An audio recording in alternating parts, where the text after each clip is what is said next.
कई साल पहले एक राजा और रानी रहा करते थे।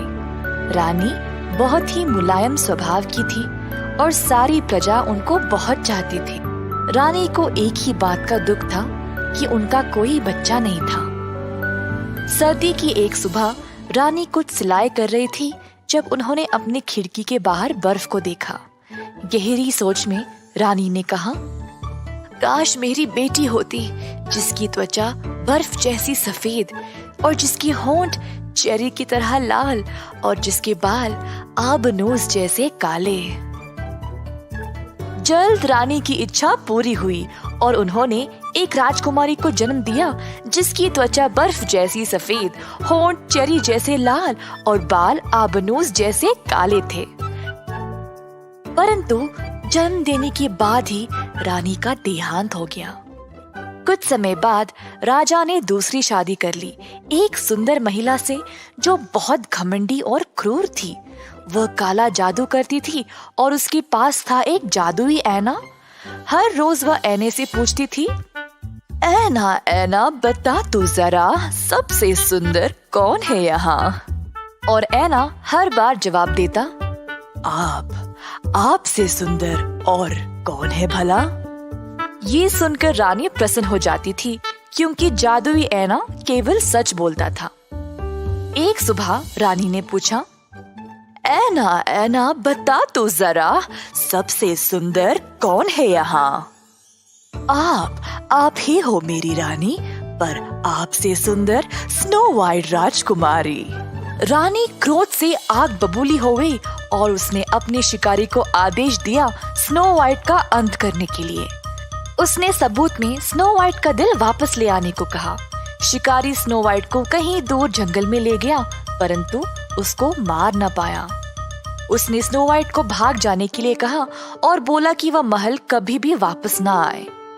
शिकारी ने स्नो वाइट की जान बचा ली और उसके दिल के बदले एक जंगली हिरन के दिल को रानी के पास ले गया। स्नो वाइट अब बड़े जंगल में अकेली थी और उसको समझ नहीं आया कि वह क्या करे। उसको अजीब अजीब आवाजें सुनाई दे रही थी और डर के मारे भागने लगी। जितनी तेज हो सकी वो दौड़ती रही।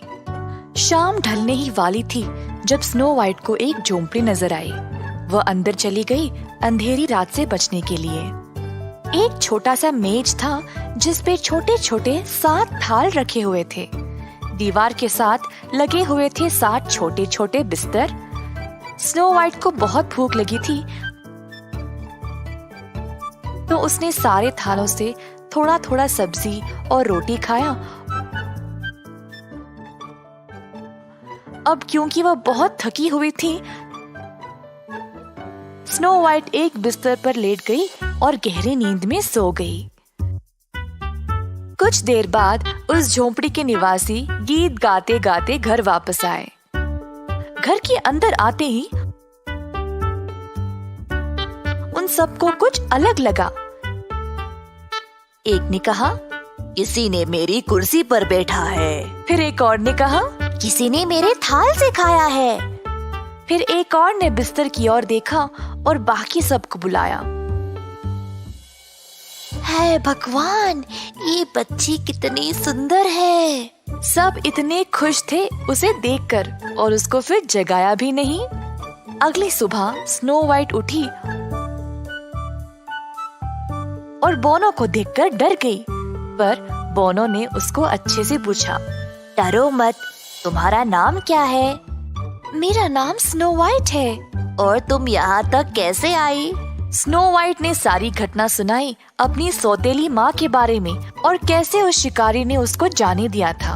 बोनो ने आपस में कुछ देर तक बात की और फिर बोले, अगर तुम हमारे लिए भोजन पकाओगी, हमारे बिस्तर संभालोगी और सब कुछ साफ सुथरा रखोगी तो तुम हमारे साथ रह सकती हो। तुम्हें जो चाहिए मांग सकती हो और हम तुम्हारी रक्षा करेंगे। हाँ, मैं दिल लगा कर काम करूंगी। स्नो वाइट उनके लिए गरम गरम खाना परोसती थी और पूरा घर साफ सुथरा रखती। अब क्रूर रानी को लगा कि स्नो वाइट मर चुकी थी। अपने जादुई ऐने के सामने खड़ी होकर पूछी, ऐना ऐना बता तू जरा सबसे सुंदर कौन है यहाँ। एने का जवाब सुनकर रानी हैरान रह गई।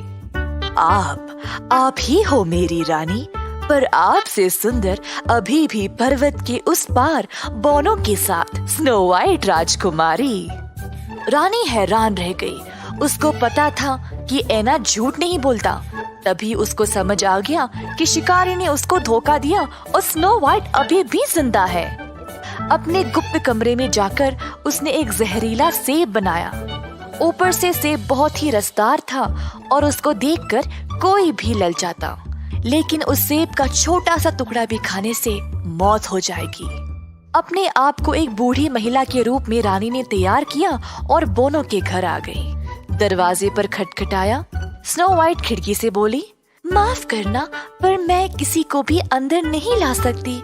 इस घर के साथ बोनो ने ऐसा करने से मना किया है।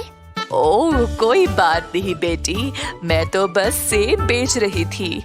ये लो, इसको चख के तो देखो, बड़ा रसदार है। स्नो वाइट लाल रसदार सेब को देखकर ललचा गई।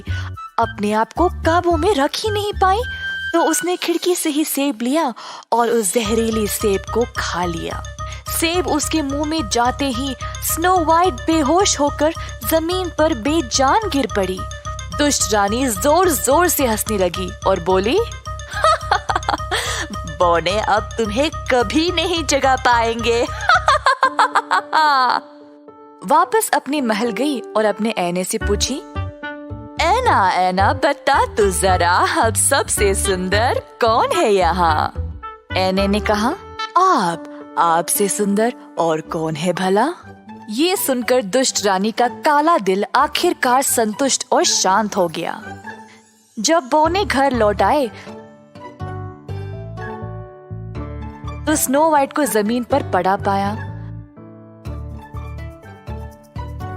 उसको उठाया, हिलाया, जगाने की बहुत कोशिश की, पर कुछ नहीं हो पाया। प्यारी बच्ची जा चुकी थी। अंत में उन्होंने स्नो वाइट को कब्र में डालने का निर्णय लिया, परंतु स्नो वाइट अभी भी ताजी जीवित व्यक्ति की तरह लग रही थी। बोनो ने कहा, हम इसको इस काले धरती में नहीं गाड़ सकते। और फिर स्नो वाइट के लिए उन्होंने एक शीशे का ताबूत बनाया। नाजुक तरीके से स्नो वाइट को अंदर लिटाया और सुनहरे अक्षरों में उसका नाम बक्से पर लिख दिया। एक दिन एक राजकुमार बोनो के घर के रास्ते से आया और थोड़ी देर के लिए पनाह मांगा।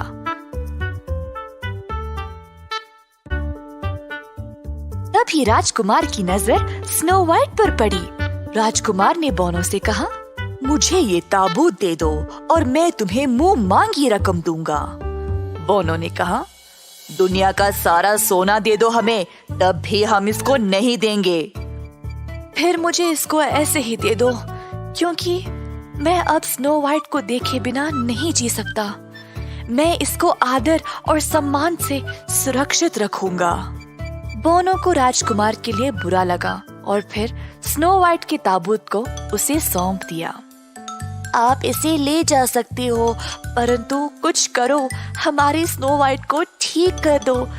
राजकुमार धीरे से ताबूत के पास गया। उसने सुंदर स्नो वाइट की ओर देखा और उसकी खूबसूरती में गुम होकर हल्के से उसका हाथ लिया और चूमा। राजकुमार के चूमते ही अचानक से स्नो वाइट जाग गई। वो फिर से जीवित हो गई। हे भगवान, मैं हूँ कहाँ? बोल उठी स्नो वाइट। डरो मत, मैं राजकुमार हूँ और तुम मेरे साथ हो। स्नो वाइट, मैं तुमसे बहुत प्यार करता हूँ। मेरे साथ आ जाओ और मेरी सहभागी बन जाओ। राजकुमार को देखते ही स्नो वाइट को भी उससे प्यार हो गया। दोनों की शादी बड़ी धूमधाम से हुई। जब महाराज को इस दुष्ट रानी के बारे में पता चला, तो उन्होंने उस रानी को हमेशा हमेशा के लिए उस जगह से निर्वासित कर दिया। अंत में स्नो वाइट और राजकुमार ने खुशी से और प्यार से अपना जीवन बिताया।